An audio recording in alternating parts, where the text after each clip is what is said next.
इसका कोफिशिएंट है 1, इसका कोफिशिएंट भी है 1, बीच में लगा हुआ है प्लस, तो आपको मल्टीप्लाई डिवाइड करना under root of 1 square plus 1 square. बस समझ में आ गया कि रूट 2 का काम है। Very good. तो अब क्या करेंगे, देखो हम रूट 2 से डिवाइड करेंगे और रूट 2 से मल्टीप्लाई कर देंगे। 1/√2 into sine x plus 1/√2 into cos x. ठीक है, अब ये हो गया √2, इसे लिख देंगे हम cos π/4, तो sin x into cos π/4 plus cos x into sine π/4। तो अब देखो क्या बना, अब ये हो गया √2 साइन x प्लस π/4। अब जानते हो ये -1 से 1 होता है, तो ऑब्वियसली आपके पास साइन x प्लस π/4 ये लाई करता है -1 से 1। अब √2 से मल्टीप्लाई कर दो, √2 साइन x प्लस π/4 ये लाई करेगा -√2 से +√2। समझ में आ गया? मतलब वो जो मैंने a निकाला है ना, जो मैंने स्टार्टिंग में ये जो निकाल लिया ना, यही मुझको आंसर बता देगा, है ना? अच्छा, अब मैं आपको क्वेश्चन दे रहा हूं, मुझे फटाक से आंसर देना, देखता हूं कितनी जल्दी तुम आंसर देते हो। ये मैंने कहा a cos theta plus b sin theta, ये अब बताओ क्या आंसर आएगा।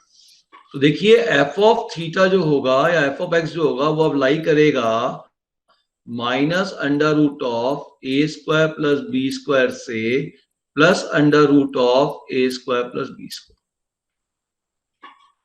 ये अब आपका ऑब्जेक्टिव के लिए फॉर्मूला है। क्या मैंने कहा, f ऑफ थीटा कहां लाई करेगा, f of theta f of x कुछ भी कह लो, कोई अंतर नहीं पड़ता उसमें।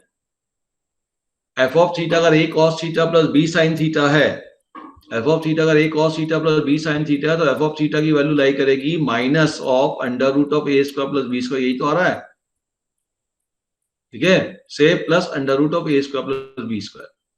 अच्छा, अगर मान लो क्वेश्चन इन जनरल कह रहा हूं, अगर मान लो f ऑफ थीटा ऐसा हो जाए a cos theta plus b sin theta plus c, तो f ऑफ थीटा की वैल्यू कहां जाएगी, इसकी तो वैल्यू यहां जाएगी और प्लस c और कर दो, तो f ऑफ थीटा की वैल्यू चली जाएगी c minus √a² plus b² और c plus √a² plus b²।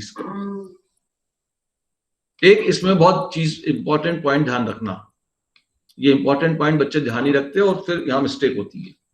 यहां जो थीटा एंगल होगा, जो भी एंगल होगा, वो या तो 0 से 2π के बीच में होना चाहिए पूरा एंगल का रेंज, या रियल नंबर होना चाहिए।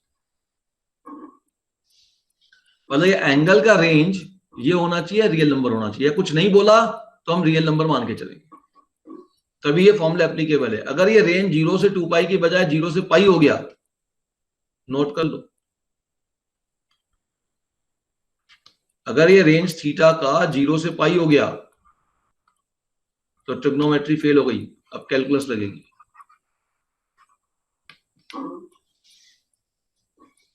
या ग्राफ लगेगा। तो ये ध्यान रखना है, कुछ नहीं कहा गया ट्रिग्नोमेट्री में तो मान के चलेंगे कि पूरे रियल नंबर हो रहे हैं, तो हम सीधे फॉर्मूले ये लगा लेंगे। लेकिन अगर रेंज 0 से 2π से कम हो जाता है, 0 से 2π क्यों ले रहे हैं, क्योंकि इसका पीरियड 2π होता है, ये पीरियोडिक फंक्शन होता है, इसका पीरियड 2π होता है, ये मैंने पहले बताया था आपको, है ना। कितने गैप के बाद अपने आप को रिपीट करते हैं, हर 2π के बाद सेम वैल्यू आती है ना, तो इसका पीरियड 2 होता है, आपने पढ़ा था, इसका पीरियड 2π होता है। तो ये लेंथ ऑफ पीरियड 2π कवर होना जरूरी है। अगर ये कवर हो रहा है तब तो फॉर्मूले लग जाएंगे, अगर ये कवर नहीं हो रहा तो फॉर्मूले नहीं लगेंगे।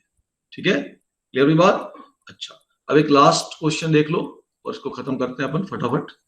मान लीजिए क्वेश्चन ऐसा हो जाए, fx is equal to sine x plus cos x plus π/3 plus 3।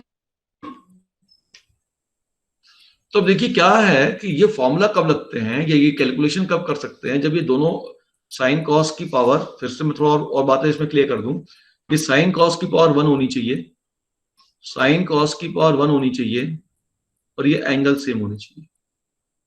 ये सभी कैलकुलेशन इसी केस में लगेंगे। हर चीज ब्लाइंडली नहीं है बेटा, हर चीज ब्लाइंडली नहीं है, कुछ कुछ बातें हैं जो ध्यान रखनी है। अगर ऐसा नहीं होगा तो तरीके दूसरे रहेंगे। ठीक है, तो अगर मान लीजिए ये आ गया, तो यहां पे क्या प्रॉब्लम आ गई, यहां पे प्रॉब्लम ये आ गई कि आपके पास एंगल सेम नहीं है। साइन कॉस की पावर तो 1 है लेकिन एंगल सेम नहीं है। तो हम कोशिश करेंगे एंगल सेम बनाने की। सेम बनाने का मतलब या तो इसको x प्लस पाई बाय 3 बना लो या इसको x बना लो। तो इसको x बनाना ज्यादा इजी है, तो अब हम क्वेश्चन को ऐसा सॉल्व करेंगे। F x equal to sine x plus cos x plus pi by 3 formula लगा लो। तो cos x into cos pi by 3 minus sine x into sine pi by 3 plus 3। तो एफ एक्स हो जाएगा आपके पास sine x plus cos x into pi by 3 cos pi by 3 1/2 minus sine pi by 3 √3/2 into sine x plus 3। अब पहले और आखिरी में ध्यान से देखो, साइन एक्स कॉमन हो गया, तो अब आ गया 1 minus √3/2 plus 1/2 cos x plus 3। अब ये देखिए कि अब यहां पे ध्यान से देखिए, आपके पास एफ एक्स जो बना वो बना 1 minus √3/2 into sine x plus 1/2 into cos x plus 3। देख लीजिए ध्यान से, तो हमने क्या कहा कि भाई एंगल सेम होने चाहिए थे, एंगल सेम होना चाहिए था और पावर 1 होनी चाहिए थी। ये कंडीशन होनी चाहिए थी, तब ये सब रिजल्ट्स काम करेंगे। साथ में ये चीज चाहिए, ठीक, अदरवाइज रिजल्ट काम नहीं करेंगे। तो अब हम ये कह रहे हैं कि भाई यहां पे ध्यान से देखो, तो यहां पे तो ये एंगल आपका सेम नहीं है। पावर भले 1 है, पावर भले इनके 1 है, लेकिन एंगल तो सेम नहीं है।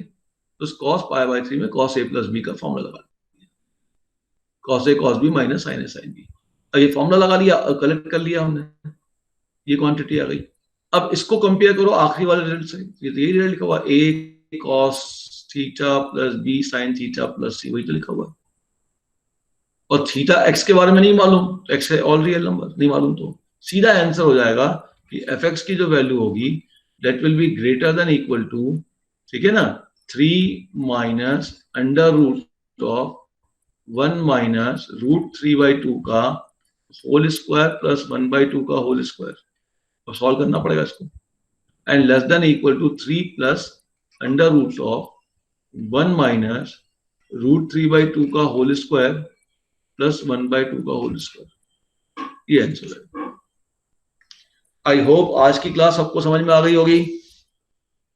कोई डाउट है किसी को इस क्वेश्चन में? कोई डाउट है तो अब मैं आपको बता देता हूं आपको कौन कौन से क्वेश्चन अगली क्लास में मुझे सॉल्व करके भेजने हैं। जो आज क्लियर है, इसमें कोई डाउट है किसी को? तो देखिए, मेन कॉन्सेप्ट मैक्सिमम मिनिमा का क्या आया कि हमें सिंगल फंक्शन बनाना है, और सिंगल फंक्शन में यदि आपके पास एंगल डबल या ऐसा कुछ आ जाए, एक्स में कुछ प्लस माइनस आ जाए, प्रॉब्लम नहीं है। फिर हमने a cos theta plus b sin theta वाला फॉर्मेशन ले लिया। इसमें हमने देखा under root of a square और b स्क्वायर से मल्टीप्लाई डिवाइड कर दें तो हमारा सिंगल फंक्शन बन जाता है, और फिर उसको हम मिनिमम मैक्सिमम वैल्यू निकाल लेते हैं। फिर इसी का मैंने जनरल फॉर्मूला बना दिया, a cos theta plus b sin theta. इसमें क्या क्या ध्यान रखना है? पावर 1 होनी चाहिए, एंगल सेम होना चाहिए, और ये एंगल का रेंज इस पीरियड को कवर करना चाहिए। मतलब जो एंगल इतना रेंज में आए, इतना रेंज हो इस एंगल का कि जो डिफरेंस हो इन दोनों का डिफरेंस 2π हो।